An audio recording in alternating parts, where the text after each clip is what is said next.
அனைவருக்கும் வணக்கம். நேயர்களுக்காக கதை சுமந்து வந்திருப்பது நான் காயத்ரி. இன்னைக்கு நம்ம பார்க்க போகிற கதையோட பேர் the old man and the சீ. எழுதியவர் எர்னஸ்ட் ஹெமிங்வே. இந்த கதையை கிழவனும் கடலும் அப்படின்னு தமிழில் மொழியாக்கம் செஞ்சுருக்காங்க. தமிழில் உருவகம்னு சொல்லுவோம்.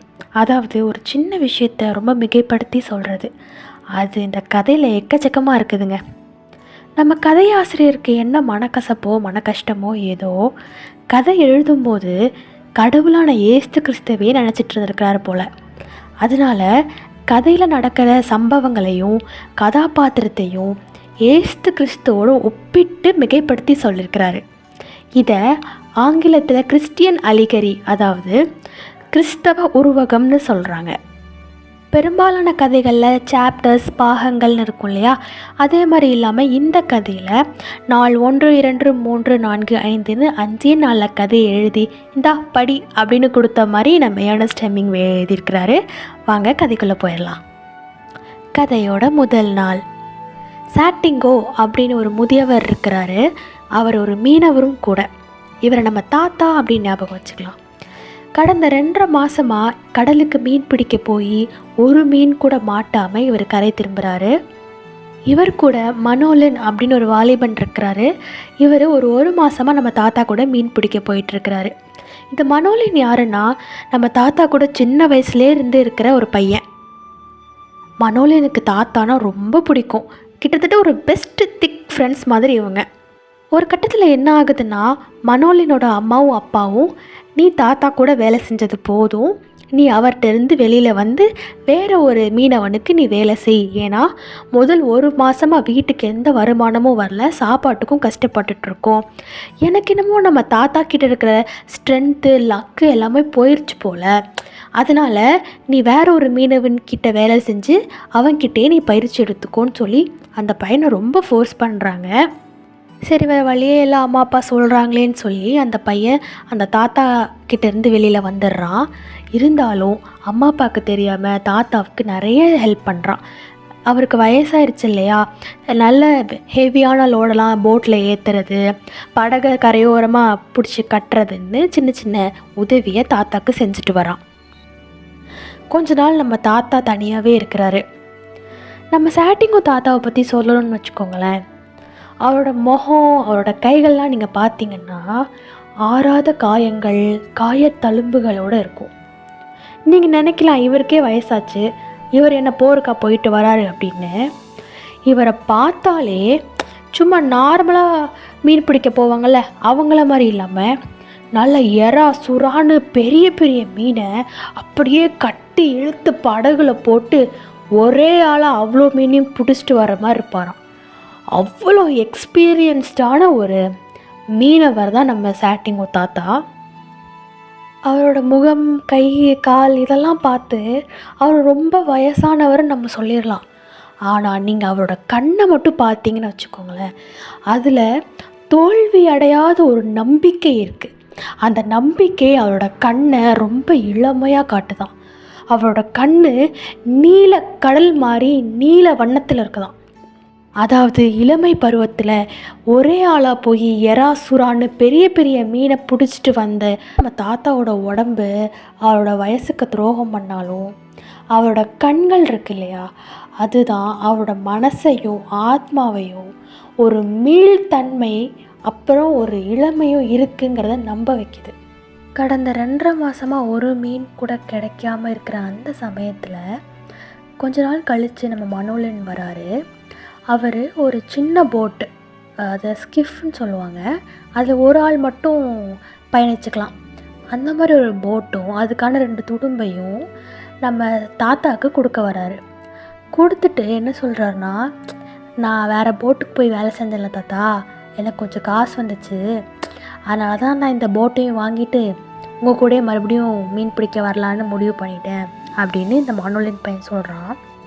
ஆனால் நம்ம தாத்தா என்ன சொல்கிறாருன்னா, உங்கள் அப்பா அம்மாக்கெல்லாம் என் மேலே நம்பிக்கை போயிடுச்சுப்பா, அதனால தான் உன்னைய போட்டு மாறிக்கோன்னு ரொம்ப ஃபோர்ஸ் பண்ணாங்க இல்லையா, நீ பேசாமல் லக்கி போட்லேயே இருந்திருப்பா, அதான் உங்கள் குடும்பத்துக்கும் நல்லது, நீ ஏதாவது வருமானமாவது நீட்டி உங்கள் குடும்பத்துக்கு கொடுக்கலாம், என்கிட்டலாம் வந்து வேலை செஞ்சேன்னா காசே கிடைக்காதுப்பா அப்படின்னு சொல்லி தாத்தா சொல்கிறாரு.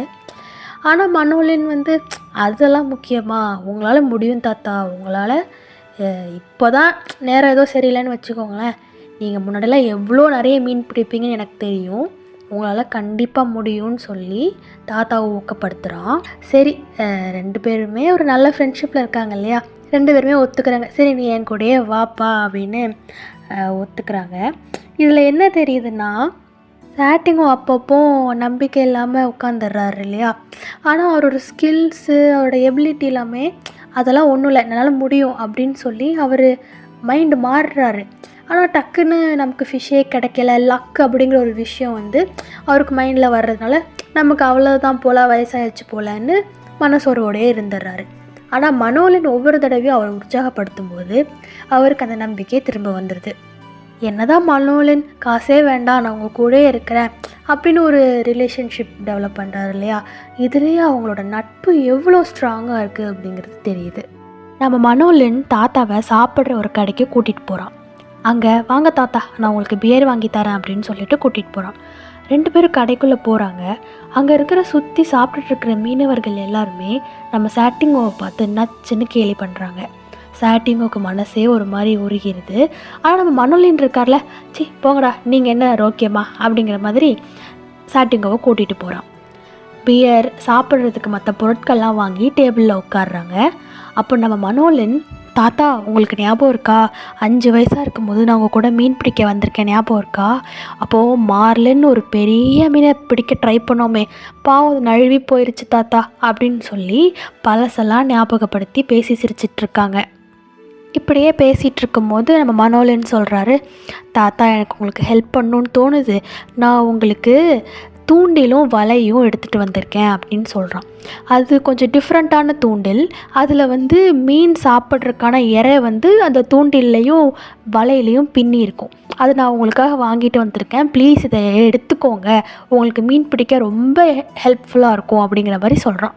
சாட்டிங்கும் இல்லை எனக்கெலாம் வேணாம், என்கிட்ட தான் வலை இருக்குதே, தூண்டில் இருக்குதே அப்படிங்கிற மாதிரி வேணாம் அப்படின்னு சொல்கிறேன். இவன் தாத்தா ப்ளீஸ் தாத்தா எடுத்துக்கோங்க அப்படின்னு சொன்னோன்னே கடைசியாக எப்படியோ சரி கொடுப்பா அப்படின்னு சொல்லி வாங்கிக்கிறாரு. இதுலேருந்து என்ன தெரியுதுன்னா, நம்ம சாட்டிங்கும் எத்தனை பேர் கிண்டல் பண்ணாலும் அதான் மனோலின் இருக்கிறனால அப்புறம் எனக்கு என்ன பயம் அப்படிங்கிற மாதிரி ரொம்ப கெத்தாக சுற்றிட்டு இருக்கிறாரு நம்ம தாத்தா. அதே நேரத்தில் நம்ம மனோலின் தாத்தா இதை ஏற்றுக்கோங்க அப்படின்னு எந்த ஒரு உதவியும் வழங்கும் போது நம்ம தாத்தா வேண்டான்னு சொல்லிடுறாரு. ஏன்னா அவருக்குள்ள ஒரு கர்வம் இருக்குது. என்ன இது சின்ன பையன் நமக்கு அது தரான் இது தரான்றான், எனக்கு தெரியாத மீன் பிடிக்கிற வித்தை அப்படிங்கிற மாதிரி ஒரு சின்ன கர்வம் இருக்குது. ஆனால் ஒரு கடைசியாக ஒரு விரக்தி வந்துடுது, சரி கொடுப்பா இருந்தாலும் கொடு, நான் அதை வந்து பயன்படுத்திக்கிறேன் அப்படின்னு சொல்லி வேறு வழியே இல்லாமல் வாங்கிக்கிறாரு. பேச்சு இன்னும் தொடருதுங்க.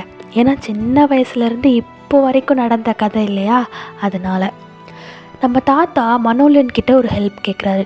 தம்பி நான் நாளைக்கு மீன் பிடிக்க போகிறேன், ரொம்ப பக்கம்லாம் இல்லை, கடல் தாண்டி கொஞ்சம் நடுக்கடல் வரைக்கும் போகணும் அப்படின்னு சொல்கிறாரு. என் கூட நீ வர முடியுமா அப்படின்னு கேட்குறாரு. மனோலின் அதுக்கு என்ன சொல்கிறான்னா, இல்லை தாத்தா நான் ஒரு போட்டில் ஒர்க் பண்ணிகிட்டு இருந்தேன்ல, அங்கே நான் போகணும், ஏன்னா அவரும் தூரமாக நாளைக்கு போகிறாரு, அவருக்கு கண்ணில் கொஞ்சம் பிரச்சனை இருக்குது, தூரமாக நிறைய விஷயங்கள் தெரியாது, என்ன மாதிரி 2-3 பசங்க இருப்பாங்க, நாங்கள் சொல்கிறத வச்சு தான் படகையே செலுத்துவார் தாத்தா, அதனால் என்னால் வர முடியாது அப்படின்னு சொல்கிறான். அதுக்கு நம்ம தாத்தா எந்த ஒரு ரெஸ்பான்ஸுமே இல்லாமல் ஓகே அப்படிங்கிற ஒரு ரெஸ்பான்ஸை லைட்டாக சிரிச்சிட்டே சொல்கிற மாதிரி சொல்கிறாரு. ஆனால் திடீர்னு மனோலின் தாத்தாவே குறுன்னு பார்த்துட்டு, தாத்தா இந்த வயசில் எப்படி தாத்தா உங்களுக்கு மட்டும் கண்ணு பளிச்சுன்னு தெரியுது அப்படிங்கிற மாதிரி கேட்குறான்.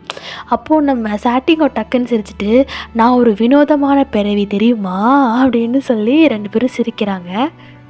சிரிச்சுட்டு மனோலின், என்ன வினோதமான பிறவியா அப்படின்னு, ஆமாடா நான் வினோதமான பிறவி, அதனால தான் இந்த வயசுலேயும் தூரமாக தான் நடுக்கடலில் போய் தான் மீன் பிடிக்க போவேன், எவ்வளோ ரிஸ்க்கு எவ்வளோ டேஞ்சர் இருந்தாலும் நான் போவேன், எனக்கு கண்ணு நல்லா தெரியும், என்கிட்ட நிறைய ஸ்கில்ஸ் இருக்குது அப்படின்னு சொல்லி அப்படியே தன்னையே புகழ்ந்து தள்ளுறாரு. எனக்கு அப்படி ஒரு டேஞ்சர் நடக்கும்போது என் கூட இருக்கிறது அந்த கடல் மாத்தா தான் அப்படிங்கிற மாதிரி நேச்சர் அப்படி வர்ணிக்கிறார். என்னை நேச்சர் காப்பாற்றிடும், எனக்கு எதுவும் ஆகாதுங்கிற மாதிரி பயங்கரமாக அவரை பற்றியே புகழ்ந்து சொல்கிறாரு. அதில் ஒரு ஒரு யூத்ஃபுல் ஸ்பிரிட் இருக்குது. ஒரு இளமை பருவத்தில் எப்படி போய் மீன் பிடிச்சாரோ அந்த ஒரு வீரமும் கௌரவமும் அவர் பேச்சில் தெரியுது. 2 பேரும் நல்ல வயிறு முட்டை சாப்பிட்டுட்டு கடையிலேருந்து வெளியில் வராங்க. அப்போ நம்ம மனோலின் இருக்கார் இல்லையா, குடுன்னு நம்ம தாத்தாவோட போட்டுக்கு ஓடி போயிடுறாரு. அங்கே என்ன பண்ணுறாருன்னு போய் பார்த்தா, மீன் பிடிக்கிறதுக்காக ரொம்ப ஹெவியான டூல்ஸ்லாம் இருக்கும் இல்லையா, அதை தூக்க முடியாமல் தூக்கிட்டு தாத்தாவோட வீட்டுக்கு நடந்து போயிட்டுருக்கிறாரு. இது நம்ம தாத்தா பார்த்துட்டு அவரோட முகம் ரொம்ப மலருது. ச்சே, என்ன ஒரு ஃப்ரெண்ட்ஷிப்பா அப்படின்னு தான் எனக்கு தோணுது. நம்ம ஒரு ஃப்ரெண்டு ஏதாவது கேட்டாலே பண்ண மாட்டோம். இதுலேருந்து என்ன தெரியுதுன்னா, மனோலினுக்கு தாத்தா மேலே அவ்வளோ பிரியம். 2 பேரும் வீட்டுக்குள்ளே போகிறாங்க. அப்போ செவுத்தில் 2 படம் மாட்டியிருக்கு. 2மே ஏசு கிறிஸ்துவோட படம். அதில் ஒரு படத்தை நம்ம தாத்தாவோட ஒய்ஃப் இருக்காங்கள்ல, அவங்க கையாலே வரைஞ்சதான். இன்னொரு படம் கியூபாவில் உள்ள ஒரு சர்ச்சில் உள்ள ஃபாதர் நம்ம தாத்தாக்கு கிஃப்டாக கொடுத்த படம். இதுலேருந்து என்ன தெரியுதுன்னா, இந்த கதை எல்லாமே கியூபாங்கிற நகரத்தில் தான் நடந்திருக்கு. அப்படியே கீழே தரையில் பார்த்தோன்னா இந்த 2 படத்துக்கு நேராக ஒரு படத்தை சாட்சி வச்சுருக்காங்க. இப்போ இறந்தவங்க படத்தெல்லாம் சாமி படத்துக்கு கீழே சாட்சி வச்சுருப்பாங்க இல்லையா, அந்த மாதிரி வச்சுருக்காங்க. அந்த படத்தில் யார் இருக்கிறான்னா, நம்ம தாத்தாவோட மனைவி. அவங்க இறந்துட்டாங்க அப்படிங்கிறது இதில் பார்த்ததுலேருந்தே தெரியுது. செவுத்தில் தொங்கிட்டு இருக்கிற ஏசு கிறிஸ்துவோட படங்கள் இதெல்லாம் பார்க்கும்போது நம்ம தாத்தாவோட மனைவிக்கு நிறைய கடவுள் நம்பிக்கை இருக்குது அப்படிங்கிறத இங்கே வெளிப்படுத்துகிறாங்க. அவங்க இறந்ததுக்கப்புறம் நம்ம மனைவிக்கு பிடிச்ச மாதிரி நம்ம இருக்கணும்னு தாத்தா கடவுள் நம்பிக்கையை வளர்த்துக்கிட்டாரு. இதை எல்லாமே நம்ம மனோலின் நோட் பண்ணிகிட்ருக்கிறாரு. அவருக்கு திடீர்னு என்ன தோணுதுன்னா, தாத்தா எவ்வளோ தனிமையாக இருக்காங்க, நம்ம மட்டும் பேச்சு துணைக்கலைன்னா தாத்தா இன்னும் எவ்வளோ தனிமையாக இருப்பாங்க. அவங்க சாப்பிட்டாங்களா என்ன ஏதுன்னு கேட்க யாருமே இல்லை.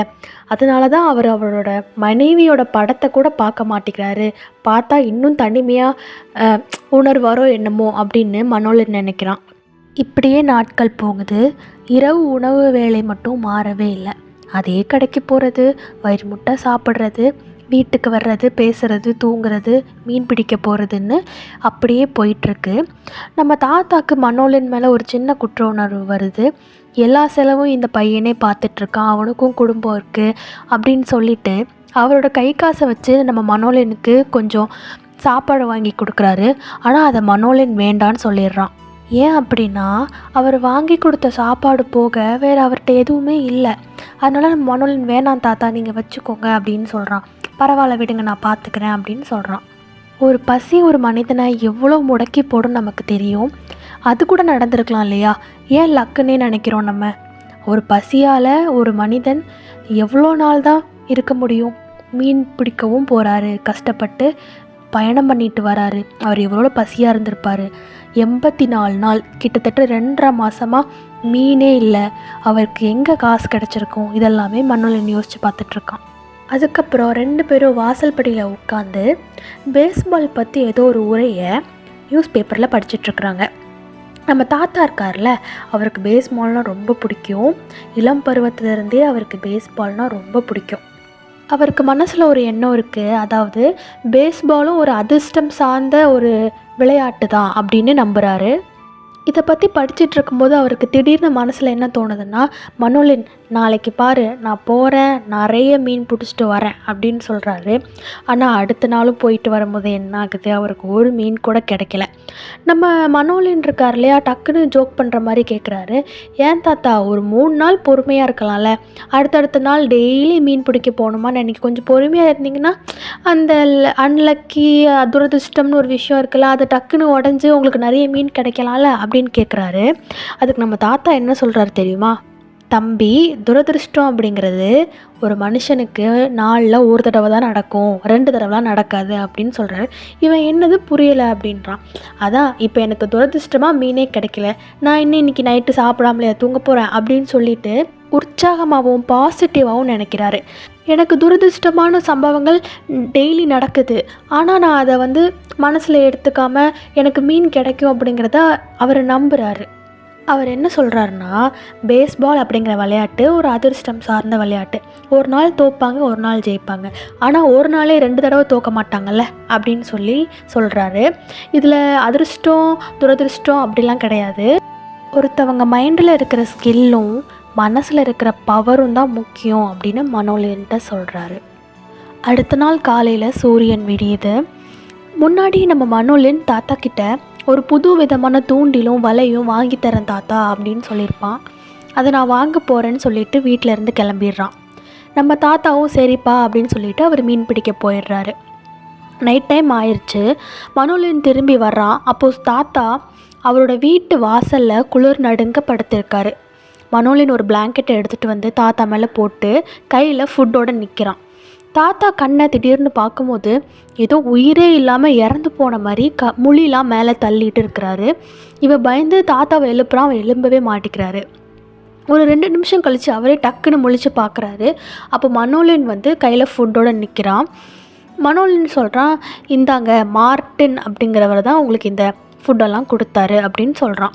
யார் மார்ட்டின்னா, இதுக்கு முன்னாடி வந்து தாத்தாவும் மனோலியனும் கடையில் உட்காந்து சாப்பிட்ருப்பாங்க இல்லையா, அந்த கடையோட ஓனர் தான் மார்ட்டின்.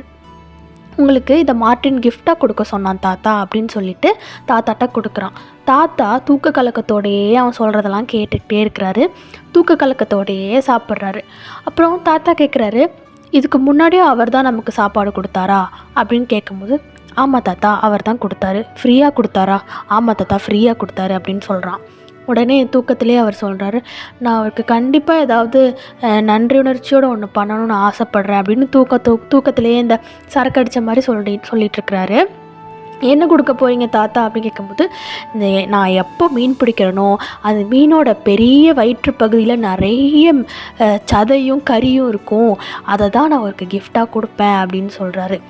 எப்படின்னா, மீன் பிடிச்சா சுட்டா தலை எனக்கு அப்படின்னு சொல்லுவாங்க இல்லையா, அதை வந்து நம்ம மனோலியன்ட்ட சொல்லிகிட்ருக்கிறாரு தாத்தா.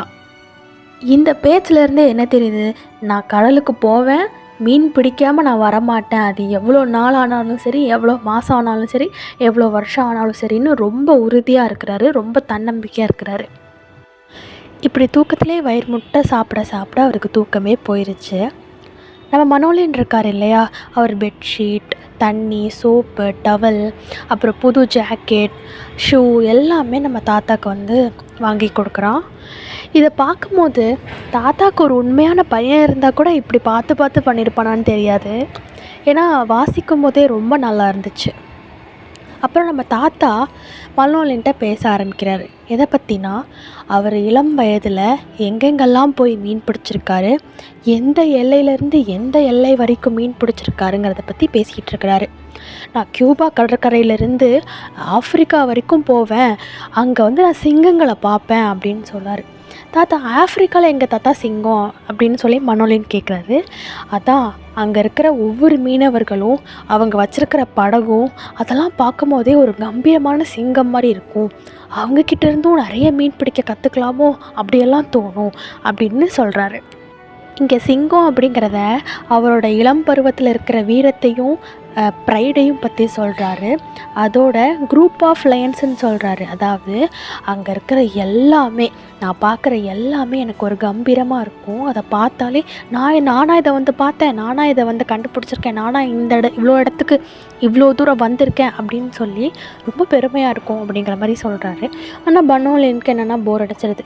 தாத்தா போதும் தாத்தா, நம்ம பேஸ்பால் பற்றி பேசலாம் அப்படின்னு சொல்லிட்டு ஜோ டி மேகியோ அப்படின்னு ஒரு பேஸ்பால் பிளேயரை பற்றி பேசுகிறான்.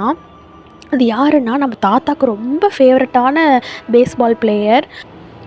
ஏன்னா அந்த ஜோ டி மேகியோ அப்படின்னு பேஸ்பால் பிளேயர் இருக்கார் இல்லையா, அவங்க அப்பாவும் ஒரு ஃபிஷர்மேன், ஒரு மீனவர் தான். அதனால் அவருக்கு அந்த பிளேயரை ரொம்ப பிடிக்கும். ஏன் தாத்தா அவரை பற்றி சொல்லுவார்னா, அந்த ஜோ டி மேகியோ இருக்கார்ல, அவர் ரொம்ப அருமையான ஒரு பிளேயர். அவரோட ஸ்கில்ஸ் திறமைக்கெல்லாம் சான்ஸே இல்லை.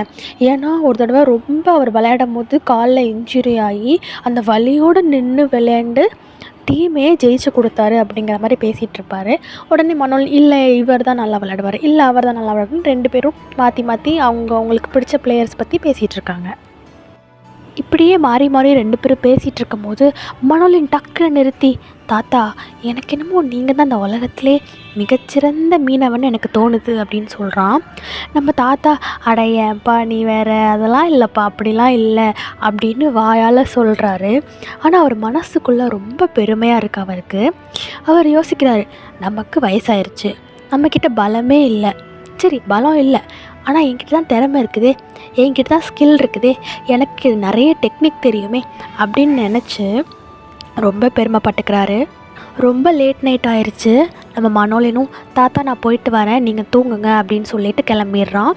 தாத்தாவும் சரிப்பா அப்படின்னு சொல்லிட்டு போர்வை நியூஸ் பேப்பர்லாம் எடுத்துகிட்டு அவர் ரூமில் ஒரு அழுக்கு பெட் இருக்குது, அது மேலே நியூஸ் பேப்பரை விரிக்கிறாரு. விரித்து அவர் படுத்து போர்வையால் மூடிக்கிறாரு. அவர் கண்ணை மூடி தூங்கும்போது அவருக்கு புயல் பற்றியோ, இல்லை பொண்ணுங்களை பற்றியோ, இல்லை மீன் பிடிக்கிறத பற்றியோ, இல்லை அவரோட ஒய்ஃப் பற்றி கூட அவருக்கு கனவு வரலையாம். அவருக்கு இப்போ என்ன கனவு வருதுன்னா, ஆஃப்ரிக்காவில் அவர் இளம் வயதில் அங்கே போகும்போது லயன் பார்த்தேன், சிங்கங்களை பார்த்தேன், குழுவாக ஒரு சிங்கங்களை பார்த்தேன்னு சொன்னார் இல்லையா, அதுதான் அவருக்கு ஞாபகம் வந்துடுது. ட்ரீம்னா தூங்குனதுக்கப்புறம் வர்றதில்லை, தூங்க விடாமல் பண்ணுறது தான் ட்ரீம்னு சொல்லுவோம் இல்லையா, அதே தான் அவருக்கு நடக்குது. அவரை தூங்கவே விடாமல் அவர் இளம் பருவத்தில் எப்படியெல்லாம் ஒரு மீன் பிடிக்கிற விஷயத்த ரசித்து கம்பீரமாக ஆஃப்ரிக்கா வரைக்கும் போய் அங்கே சிங்கங்களை பார்த்துருக்காரோ, அந்த நினைவுகள் அவர் தூங்க விடாமல் பண்ணுது. கதையோட நாள் 1 முடியுது. நீங்கள் எல்லோரும் யோசிப்பீங்க, அதான் விடியுது மறையுது விடியுது மறையுதுன்னு தானே இந்த கதையில் போச்சு அப்படின்னு. நாள் 1 அப்படிங்கிறத கதையாசிரியர் சாப்டர் 1 அப்படிங்கிறத குறிக்கிறதுக்காக தான் பண்ணியிருக்கிறாரு. நாள் 1னா இந்த முதல் நாளில் எல்லாமே நடந்ததுன்னு இல்லை, இந்த முதல் நாள் அப்படிங்கிற சாப்டருக்குள்ளேயே 2-3 நாட்கள் நடந்திருக்குங்கிறது அர்த்தம். உங்கள் எல்லாருக்கும் முதல் நாளோட கதை ரொம்ப பிடிச்சிருக்குன்னு நம்புகிறேன். நாள் 2ஆவதான கதையை அடுத்த வீடியோவில் பார்க்கலாம். நன்றி, வணக்கம்.